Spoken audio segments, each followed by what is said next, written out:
नमस्कार दोस्तों। कहानी शुरू करने से पहले मैं आपको ये बताना चाहती हूँ कि अगर आप मोरल एंड मोटिवेशन कहानी सुनना पसंद करते हैं तो आप मेरे दूसरे चैनल एम्पावर द लाइफ पर आ सकते हैं। आपका वहाँ स्वागत है। नमस्कार। आज मैं यशपाल कालरा की एक बहुत ही छोटी सी प्यारी सी कहानी लेकर आई हूँ। इस कहानी का शीर्षक है अनोखा तलाक। जैसा कि आप नाम से ही जान गए होंगे कि ये कहानी पति पत्नी के रिश्ते की है। जी हाँ, अब इस रिश्ते के बारे में क्या कहें। मैं सिर्फ चंद लाइनें कहना चाहूंगी कि पसीना उम्र भर का उसकी गोद में सूख जाएगा, कि पसीना उम्र भर का उसकी गोद में सूख जाएगा। हम सफ़र क्या चीज़ है जनाब, ये बुढ़ापे में समझ आएगा।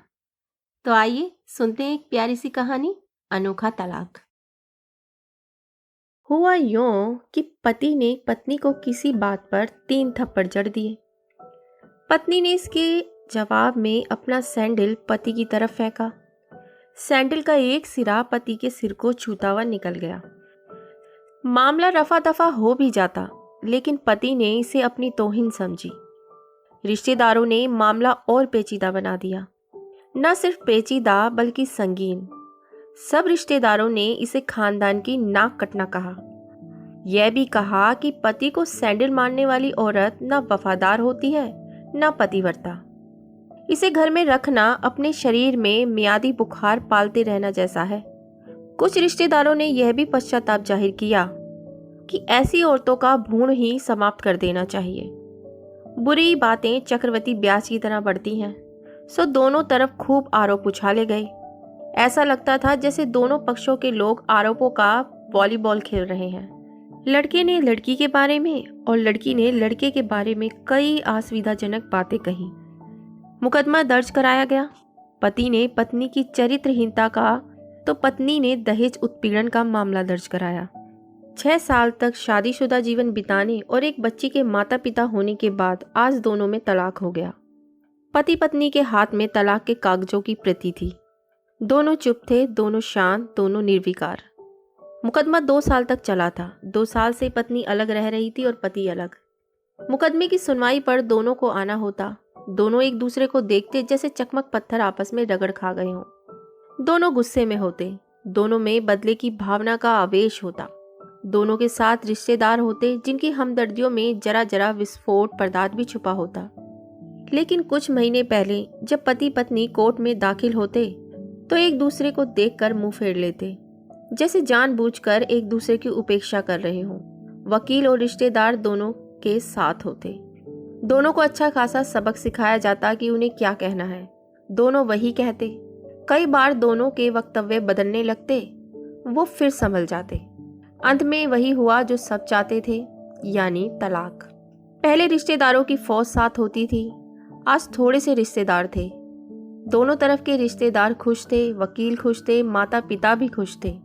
तलाकशुदा पत्नी चुप थी और पति खामोश था। ये महज इत्तेफाक ही था कि दोनों पक्षों के रिश्तेदार एक ही टी स्टॉल पर बैठे कोल्ड ड्रिंक्स ले रहे थे। यह भी महज इत्तेफाक ही था कि तलाकशुदा पति पत्नी एक ही मेज के आमने सामने जा बैठे। लड़की की बेंच और वो दोनों। कॉन्ग्रेचुलेशन, आप जो चाहते थे वही हुआ, स्त्री ने कहा। तुम्हें भी बधाई, तुमने भी तो तलाक देकर जीत हासिल की, पुरुष बोला। तलाक क्या जीत का प्रतीक होता है? स्त्री ने पूछा। तुम बताओ। पुरुष के पूछने पर स्त्री ने जवाब नहीं दिया तो चुपचाप बैठी रही। फिर बोली, तुमने मुझे चरित्रहीन कहा था।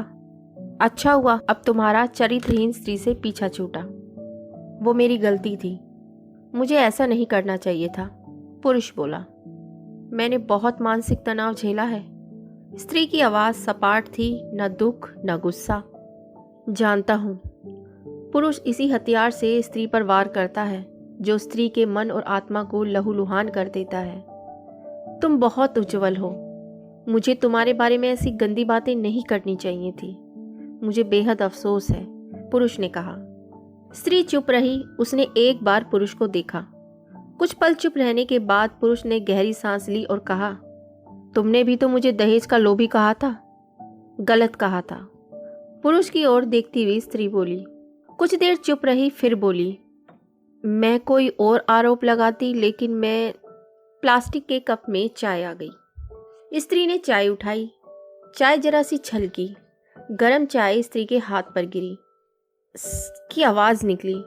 पुरुष के गले में उसी क्षण ओह की आवाज़ निकली। स्त्री ने पुरुष को देखा। पुरुष स्त्री को देखे जा रहा था। तुम्हारा कमर दर्द कैसा है?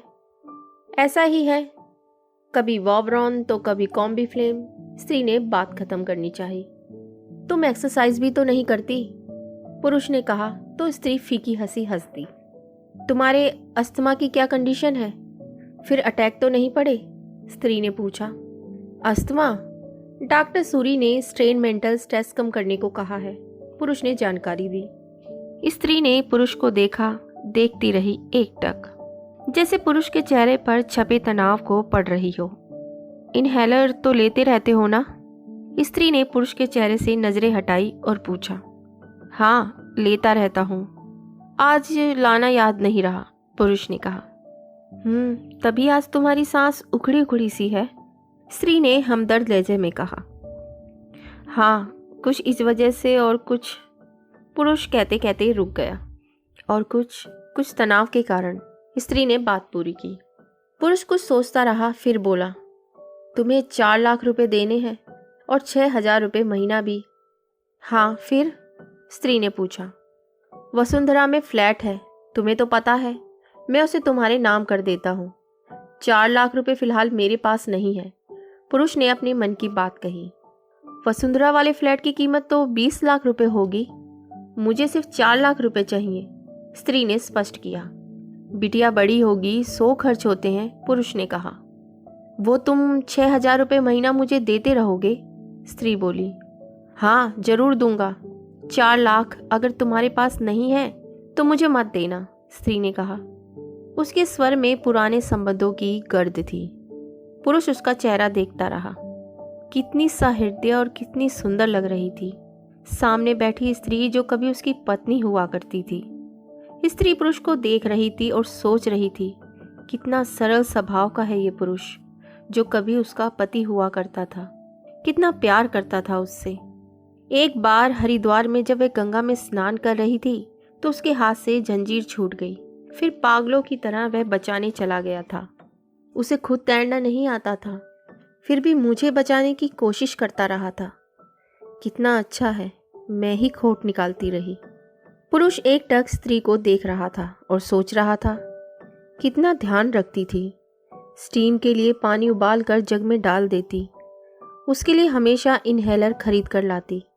सेरेटाइड ऑक्यूहेलर बहुत महंगा था, हर महीने कंजूसी करती, पैसे बचाती और ऑक्यूहेलर खरीद लाती। दूसरों की बीमारी की कौन परवाह करता है, ये करती थी परवाह, कभी जाहिर भी नहीं होने देती थी। कितनी संवेदना थी इसमें। मैं अपनी मर्दानगी के नशे में रहा, जो मैं इसके जज्बे को समझ पाता। दोनों चुप थे, बेहद चुप, दुनिया भर की आवाज़ों से मुक्त होकर खामोश। दोनों भीगी आंखों से एक दूसरे को देखते रहे। मुझे एक बात कहनी है, उसकी आवाज़ में झिझक थी। कहो, स्त्री ने सजल आंखों से उसे देखा। डरता हूँ, पुरुष ने कहा। डरो मत, हो सकता है तुम्हारी बात मेरे मन की बात हो, स्त्री ने कहा। तुम बहुत याद आती रही, पुरुष बोला। तुम भी, स्त्री ने कहा। मैं तुम्हें अब भी प्रेम करता हूँ। मैं भी, स्त्री ने कहा। दोनों की आंखें कुछ ज़्यादा ही सजल हो गई थी, दोनों की आवाज़ जज्बाती और चेहरे मासूम। क्या हम दोनों जीवन को नया मोड़ नहीं दे सकते, पुरुष ने पूछा। कौन सा मोड़? हम फिर से साथ साथ रहने लगे, एक साथ, पति पत्नी बनकर, बहुत अच्छे दोस्त बनकर। पर ये पेपर, स्त्री ने पूछा। फाड़ देते हैं, पुरुष ने कहा और अपने हाथ से तलाक के कागजात फाड़ दिए। फिर स्त्री ने भी वही किया। दोनों उठ खड़े हुए, एक दूसरे के हाथ में हाथ डालकर मुस्कुराए। दोनों पक्षों के रिश्तेदार हैरान परेशान थे। दोनों पति पत्नी हाथ में हाथ डाले घर की तरफ चले गए।